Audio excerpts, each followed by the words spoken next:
اللہ علیہ وسلم کی ذات کے لیے مختصر ترین حمد و ثنا کے بعد کوئی خطیب ہو تو اس خطیب کے ذمہ ایک موضوع ہوتا ہے اور وہ خطیب اپنی پوری کوشش، اپنی پوری تگ و دو، اپنی پوری لگن اور اپنی پوری محنت اس بات میں رکھتا ہے کہ اس کے ذمہ جو موضوع لگایا گیا ہے وہ اسے ہی بیان کرے اور اس سے ذرہ برابر بھی انحراف نہ کرے۔ اور اگر وہ خطیب اپنے اس موضوع کو بیان نہیں کرتا یا اس کی بات کا کوئی موضوع ہوتا ہی نہیں تو ذی علم لوگ اس کی تقریر کو سننے کے لیے تیار نہیں ہوتے۔ اور اسی طرح اگر کوئی مصنف کسی کتاب کی تصنیف کرتا ہے تو اس کی کتاب کا بھی ایک موضوع ہوتا ہے۔ اس کی پوری کتاب اس کے موضوع کے گردا گرد گھومتی ہے اور وہ اپنے اس موضوع کو اپنی کتاب کے ٹائٹل پر لکھ دیتا ہے کہ بھائی یہ فلاں حوالے سے یہ کتاب ہے، فلاں مسائل کے حل میں یہ کتاب ہے، فلاں ابہام کو یہ واضح کرنے کے لیے یہ کتاب ہے، فلاں طرح کے اس کے اندر معلومات ہیں۔ اور اگر اس کی کتاب کا بھی کوئی موضوع نہیں ہوتا تو صاحب فہم و ذکا اس کی کتاب کی اسٹڈی کو تیار نہیں ہوتے۔ کوئی تقریر کرے تو تعلق موضوع سے، کوئی کتاب لکھے تو تعلق موضوع سے، کوئی شعر لکھتا ہے تو تعلق موضوع سے، کوئی حکایت لکھتا ہے، کوئی لطیفہ لکھتا ہے تو اس کا تعلق موضوع سے۔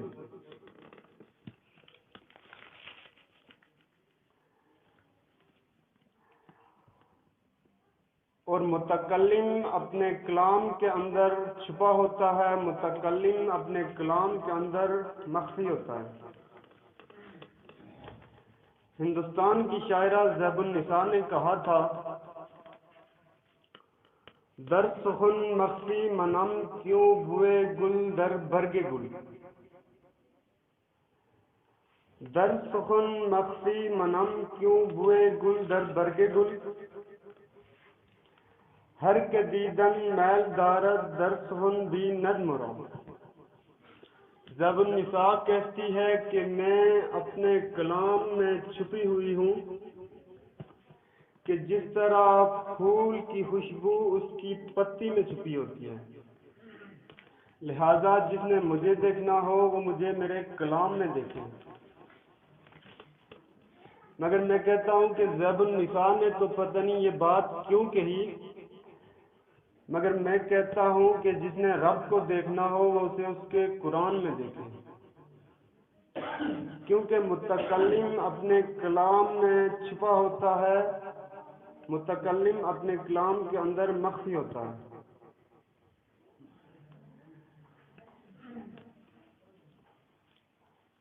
تو قرآن کا متکلم اللہ رب العالمین ہے۔ اگر یہ بات صحیح ہے کہ ہر خطیب کا ایک موضوع ہے، ہر کتاب کا ایک موضوع ہے، تو قرآن جو شہنشاہ کی کتاب ہے تو کیا اس قرآن کا کوئی موضوع نہیں ہوگا؟ قرآن جو اصح الکتب ہے، جو خیر الکتب ہے، جو منزل من اللہ ہے کہ رسول اللہ صلی اللہ علیہ وسلم نے فرمایا ابشروا فإن ھذا القرآن، کہ لوگوں خوش ہو جاؤ کیونکہ یہ قرآن تلفہ بأیدیکم، اس کا ایک کنارہ تمہارے ہاتھ میں ہے، وتلفہ بأید اللہ، اور اس کا ایک کنارہ اللہ رب العالمین کے ہاتھ میں ہے، کہ جب تک تم اس کتاب کو تھام رکھو گے تمہارا تعلق تمہارے رب سے اتنا ہی مضبوط ہوگا۔ تو قرآن جو عقیدے کی کتاب ہے، جو عمل کی کتاب ہے، جو قوموں کے عروج اور زوال کی کتاب ہے، جو ایسی عظیم کتاب ہے کہ جو قدر والے اللہ نے قدر والے رسول کے ذریعے، قدر والے فرشتے کے ذریعے، قدر والے مہینے میں، قدر والی رات میں، قدر والی امت کو عطا کیا۔ تو کیا اس قرآن کا کوئی موضوع نہیں ہوگا؟ اب اس قرآن کا جو موضوع ہے، اس قرآن کا جو دعویٰ ہے، جس کے گرد پورا قرآن گھوم رہا ہے، جو پورے قرآن کا نچوڑ ہے، جو پورے قرآن کا ایسنس ہے، وہ دعویٰ ہے لا الہ الا اللہ، کہ اللہ کے علاوہ کوئی معبود برحق نہیں۔ اسی موضوع کو ثابت کرنے کے لیے اور اسی موضوع کو اپنے بندوں تک پہنچانے کے لیے اللہ رب العالمین نے 1,00,000 سے زائد نبی اور رسول بھیجے۔ اس بات کی دلیل قرآن مجید کے یہ الفاظ ہیں کہ وَلَقَدْ بَعَثْنَا فِي كُلِّ أُمَّةٍ رَسُولٍ، اور یقین بالیقین ہم نے ہر امت کے اندر ایک رسول بھیجا۔ کس کاز، کس ٹارگٹ، کس ہدف کے ساتھ؟ کہ ان عبد اللہ، کہ اللہ کی بندگی ہو جائے، وَاجْتَنِبُوا الطَّاغُوتَ، اور طاغوت کی بندگی سے بچا جائے۔ اور اسی موضوع کو موضوع بناتے ہوئے جناب محمد رسول اللہ صلی اللہ علیہ وسلم فاراں کی چوٹیوں پہ چڑھے اور کہا اے لوگو قولوا لا الہ الا اللہ، کہو لا الہ الا اللہ، کہ اللہ کے علاوہ کوئی معبود برحق نہیں۔ تفلحوا وتملکوا العرب والعجم، تمہاری فلاح کا ضامن، تمہاری نجات کا ٹھیکیدار کیا ہے؟ کہ تم کہو لا الہ الا اللہ، کہ اللہ کے علاوہ کوئی معبود برحق نہیں۔ وتملکوا العرب والعجم، اور تم عرب و عجم کے مالک اور عرب و عجم کے بادشاہ بن جاؤ گے۔ اب قرآن اپنے اس موضوع کو مختلف انداز میں اور مختلف طریقوں سے بیان کرتا ہے، کبھی دلائل دے کے، کبھی مثالیں دے کے، کبھی عقلی دلائل اور منطقی دلائل دے کے، اور کبھی سادہ اور بالکل سمپل مثالیں دے کے۔ کبھی اللہ کا قرآن کہتا ہے کہ عیسیٰ علیہ السلام اور ان کی والدہ جناب مریم بنت عمران علیہ السلام رب نہیں ہیں، اور اس بات کی دلیل کیا دیتے ہیں کہ کانا یاکلان الطعام، کہ وہ دونوں کھانا کھایا کرتے تھے۔ اب اللہ اس میں ایسی کیا بات تھی کہ وہ کھانا کھایا کرتے تھے تو رب نہیں؟ تو جب غور کیا جائے تو پتہ چلتا ہے کہ جو کھانا کھاتا ہے وہ لکڑی کا محتاج ہے، وہ چولہے کا محتاج ہے، وہ برتن کا محتاج ہے، وہ آٹے اور چاول کا محتاج ہے، وہ نوالا پلیٹ سے اٹھا کر اپنے منہ میں ڈالنے کا محتاج ہے،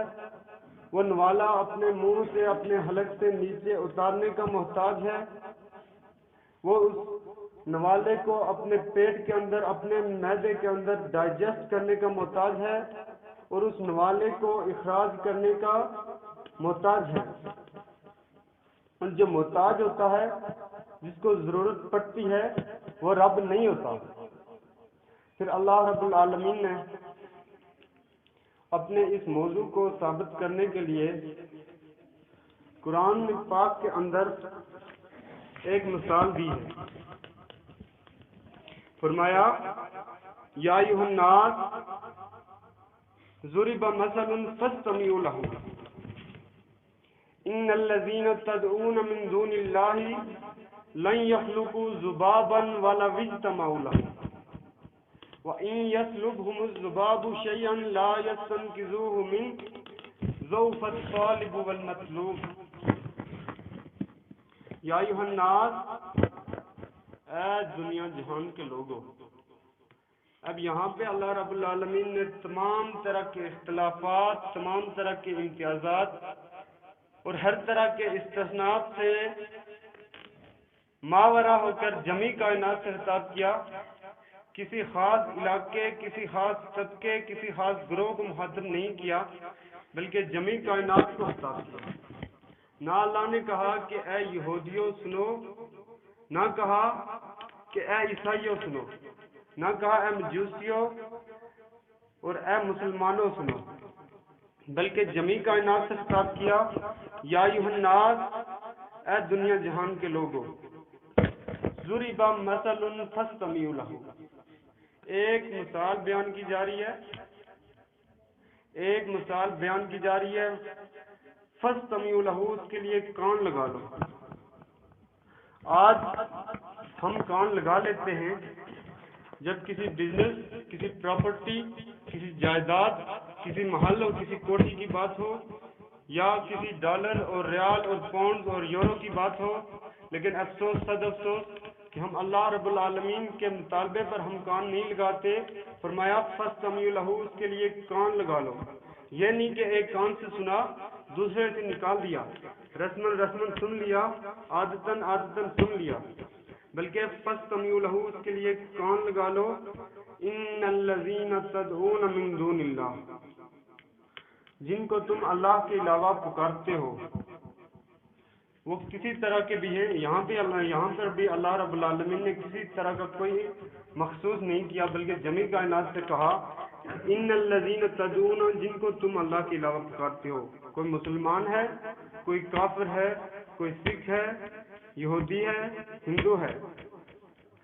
ان الذین تدعون، جن کو تم پکارتے ہو، من دون اللہ،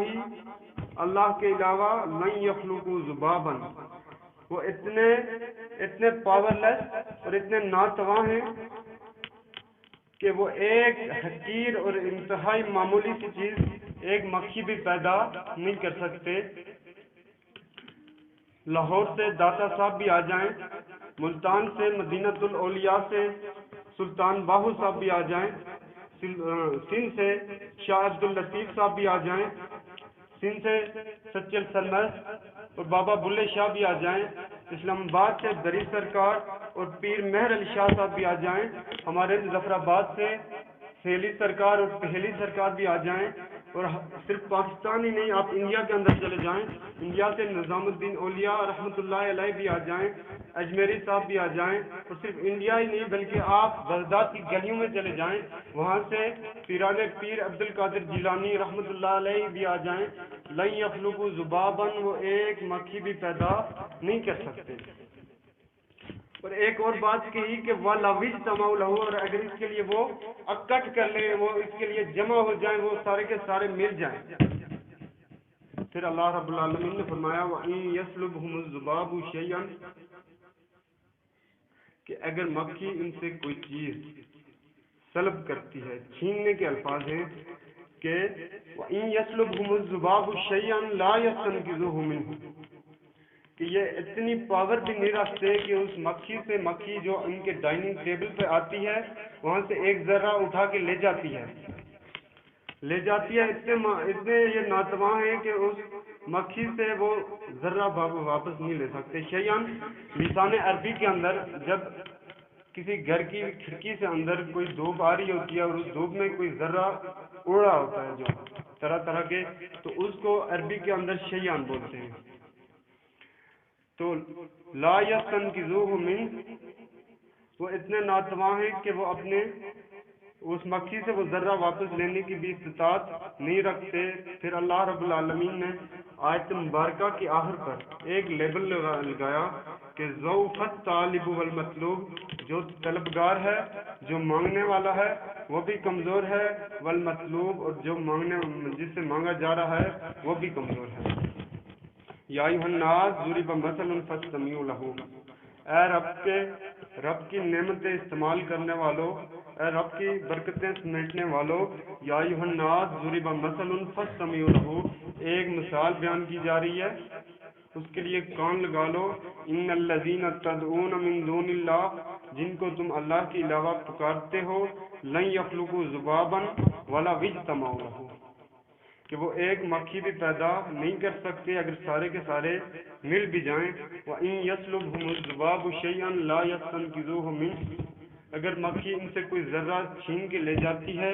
تو یہ اتنے ناتواں ہیں کہ اس سے وہ مکھی سے وہ ذرہ واپس لینے کی بھی طاقت نہیں رکھتے۔ ضعف الطالب والمطلوب، جو مانگنے والا ہے اور جس سے مانگا جا رہا ہے، دونوں کے دونوں کمزور ہیں۔ آج قسمتی یہ ہے، بدبختی یہ ہے، شومی یہ قسمت یہ ہے کہ ہمارے معاشرے کا فرد لا الہ الا اللہ پڑھنے والا، ایک خدا کے ماننے کا دعویٰ کرنے والا، ایک رسول کا متبع اور فرما بردار کہلانے والا، اور اس کے منہ سے صدائیں آتی ہیں، کبھی وہ کہتا ہے یا رسول اللہ مدد، کبھی کہتا ہے یا علی مدد، کبھی کہتا ہے یا غوث اعظم مدد، اور کبھی وہ کہتا ہے بابا شاہ جمال ککڑ دے دے پتر دے دے رتا رات،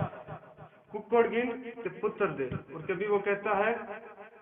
خواجہ نہ دے گا تو پھر کون دے گا، کبھی وہ کہتا ہے تقدیر بدلنے والے دا وچ لاہور دے ڈیرا ہے،